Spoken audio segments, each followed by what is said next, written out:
जो 3 जजमेंट्स मैं आपको बताऊंगी यहाँ पर 498A का मिसयूज बिल्कुल कोर्ट में साबित हो चुका था और किस तरीके से हस्बैंड फैमिली के साथ वर्ताव करना चाहिए, कौन सा वर्ताव नहीं करना चाहिए, इसके ऊपर डिटेल गाइडलाइन दिया गया है। ये सब गाइडलाइन पास करके हस्बैंड फैमिली को बहुत ज्यादा रिलीफ दिया गया है। 1983 से पहले इंडिया में 498A के जैसा कोई भी कानून एग्जिस्ट करता ही नहीं था।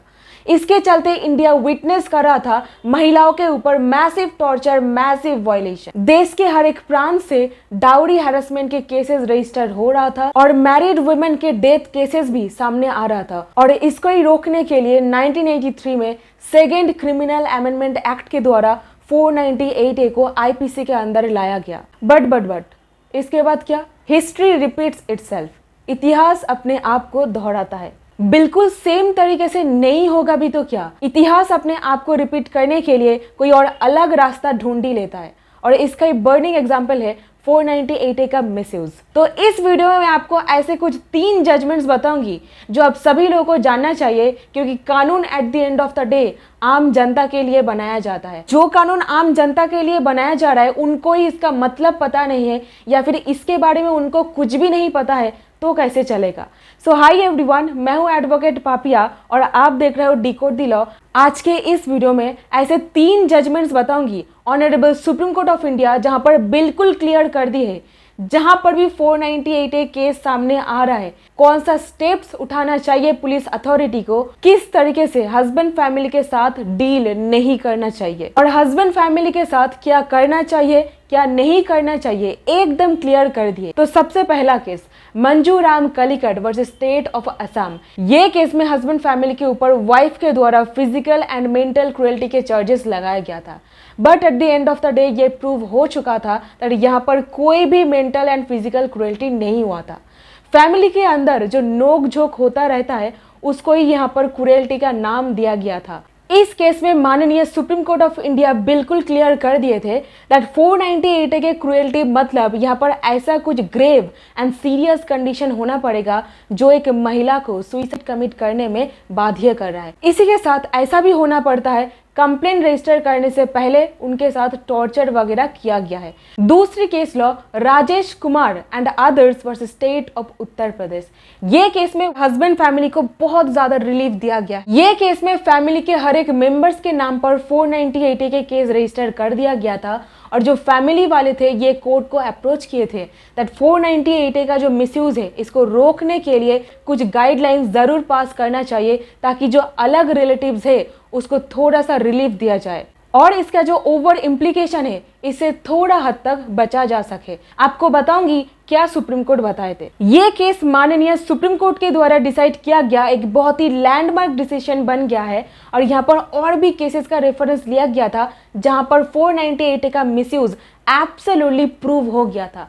तो सबसे पहला Sushil Kumar Sharma versus union of India, Preeti Gupta versus state of Jharkhand, Ram Gopal versus state of Madhya Pradesh and Savitri Devi versus Ramesh Chand. ये सारे केस में 498A का मिसयूज कोर्ट में साबित हो गया था और इसी के साथ कहा गया था दैट 498A का मिसयूज कर्टेल करने के लिए, प्रिवेंट करने के लिए कुछ गाइडलाइंस जरूर पास करना चाहिए। इस केस में law commission report 243rd and 140th Rajya Sabha committee के रिपोर्ट को भी रेफर किया गया था और डिसीजन पर सुप्रीम कोर्ट एक कॉम्प्रिहेंसिव गाइडलाइन, बहुत सारे नए गाइडलाइन पास करने लगे 498A का मिसयूज को रोकने के लिए। बट उससे पहले एक और case that is Chandrabhan versus state, यहाँ पर बेल एप्लीकेशन एक फाइल किया गया था क्योंकि बेल रिलेटेड बहुत सारे दिक्कतों का सामना करना पड़ता है 498A के केस में और यहीं पर दिल्ली हाईकोर्ट ये सारे गाइडलाइंस पेश किए। नंबर 1, एपेक्स कोर्ट के द्वारा commissioner of police Delhi standing order 330/2007 के द्वारा जो गाइडलाइंस पास किया गया है जहां पर भी कोई डाउरी केसेस जो रजिस्टर किया जा रहा है 498A उसके साथ 406 आईपीसी, वहां पर जो सारे गाइडलाइंस बोला गया है उसको स्क्रूपुलसली एंड स्ट्रिक्टली फॉलो करना पड़ेगा। नेक्स्ट गाइडलाइन, कोई भी केस 498A एंड 406 आईपीसी पर रजिस्टर करने से पहले डीसीपी एंड एडिशनल डीसीपी के परमिशन या फिर अप्रूवल लेना ही पड़ेगा। थर्ड गाइडलाइन, जिनको मेन एक्यूज्ड बनाया गया है 498A के केस पर उनको अरेस्ट करने के लिए डीसीपी के परमिशन लेना पड़ेगा एंड इन्वेस्टिगेशन करने के बाद ही उनको अरेस्ट करना पड़ेगा। फोर्थ गाइडलाइन, कोलैटरल एक्यूज्ड यानी कि father in law, mother in law, brother in law and sister in law, ये सब लोगों को तभी अरेस्ट किया जा सकता है जब डीसीपी उनका प्रायर अप्रूवल दे रहे हैं। फिफ्थ गाइडलाइन, पुलिस ऑफिसर को एक well trained and well behaved staff रखना पड़ेगा जो कोई इंसान के साथ मिसबिहेव नहीं करेगा, स्पेशली द वुमेन ऑफिसर जो क्राइम अगेंस्ट वुमेन सेल पर रहेंगे, उनको बहुत अच्छी तरीके से पेश आना पड़ेगा हर एक औरतों के साथ या फिर जो सारे केसेस आ रहे हैं हर एक पार्टीज के साथ। एंड ये सभी लोग को वेल इक्विप्ड होना पड़ेगा परसिवरेंस, पर्सुएशन एंड फॉरबियरेंस के साथ, ताकि कोई लोगों के साथ वो लोग मिसबिहेव ना करे, अच्छी तरीके से बात को समझे और अपना जो एनालिटिकल माइंड है उसको इस्तेमाल करते हुए केसेस के साथ डील करे। सिक्स्थ गाइडलाइन, एफआईआर ये सारा का सारा केसेस में रूटीन मैनर पर रजिस्टर नहीं किया जाना चाहिए। एफआईआर सिर्फ और सिर्फ वही लोगों के नाम पर रजिस्टर किया जाना चाहिए जिनके नाम पर एक स्ट्रॉन्ग एलिगेशन बन रहा है, जो कोई फिजिकल या फिर मेंटल क्रुएल्टी या फिर कोई प्रकार के ब्रीच ऑफ ट्रस्ट किए होंगे। और लास्ट गाइडलाइन, जहां पर भी ऐसा कोई केसेस आ रहा है, अपना सूझबूझ को इस्तेमाल करते हुए हर एक पॉसिबल एफर्ट देना पड़ेगा ताकि आपस में सेटलमेंट हो जाए, रिकंसिलिएशन हो जाए, ताकि आपस में केस सुलझ जाए। और अगर सेटलमेंट या फिर रिकंसिलिएशन का कोई चांसेस नहीं होता है तो एफआईआर दर्ज किया जाएगा, जो सारे स्त्रीधन डाउरी लिया गया है उसको रिटर्न कर दिया जाएगा एक्यूज्ड पर्सन के द्वारा। स्त्रीधन और डाउरी आर्टिकल्स रिटर्न कर दिया गया है, ये पुलिस ऑफिसर इंश्योर करेंगे, यानी ऑफिसर निश्चित करेंगे हर एक चीज को लौटा दिया गया है। और अभी इस वीडियो का सबसे इंपॉर्टेंट पढ़ाओ, यहाँ पर मैं आपको बताऊंगी honourable supreme court of India के द्वारा पास किया गया guideline Rajesh Sharma versus state of Uttar Pradesh में 498A का मिसयूज रोकने के लिए। सबसे पहला, family welfare committee. Family welfare committee establish करना पड़ेगा हर एक डिस्ट्रिक्ट में, एक या फिर एक से ज्यादा, एंड हर एक कामकाज डिसाइड करेंगे district legal authority. Second one, family welfare committee में मेंबर के हिसाब से social worker, volunteer, retired persons या फिर वाइफ्स ऑफ वर्किंग ऑफिसर्स को अपॉइंट किया जाना चाहिए, या फिर और अलग कोई पर्सन जो विलिंग है। Next, frequently family welfare committee के कामकाज को रिव्यू किया जाएगा, या फिर साल में एक बार जरूर रिव्यू किया जाना चाहिए किस तरीके से ये लोग कामकाज कर रहे हैं। नेक्स्ट पॉइंट, इस कमेटी में जो सारे मेंबर्स रहेंगे ये लोग गवाह की तरह काम नहीं करेंगे, विटनेस नहीं बनेंगे। हर एक कंप्लेंट को इस फैमिली वेलफेयर कमेटी में रेफर करना पड़ेगा और फैमिली वेलफेयर कमेटी वापस एक रिपोर्ट सबमिट करेंगे जो अथॉरिटी को सबसे पहली बार कंप्लेन किया गया था।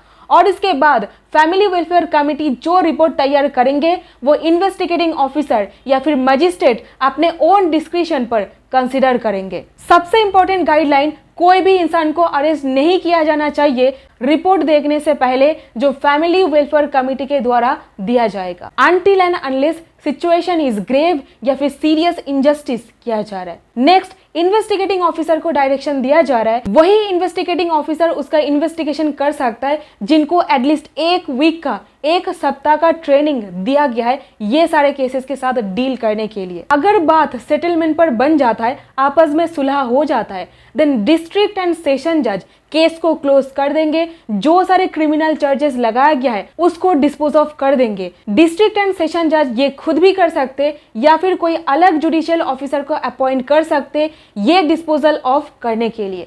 और जमानत यानी बेल के लिए सबसे इंपॉर्टेंट गाइडलाइन जो एपेक्स कोर्ट के द्वारा पास किया गया, जहां पर भी ऐसे केसेस में कोई बेल एप्लीकेशन फाइल किया गया है, एक दिन का एक क्लियर नोटिस पब्लिक प्रोसिक्यूटर यानी कि सरकारी वकील एंड कंप्लेनेंट को देना पड़ेगा। उसके बाद सेम दिन पर यह एप्लीकेशन को डिसाइड करना ही करना पड़ेगा एज सून एज पॉसिबल।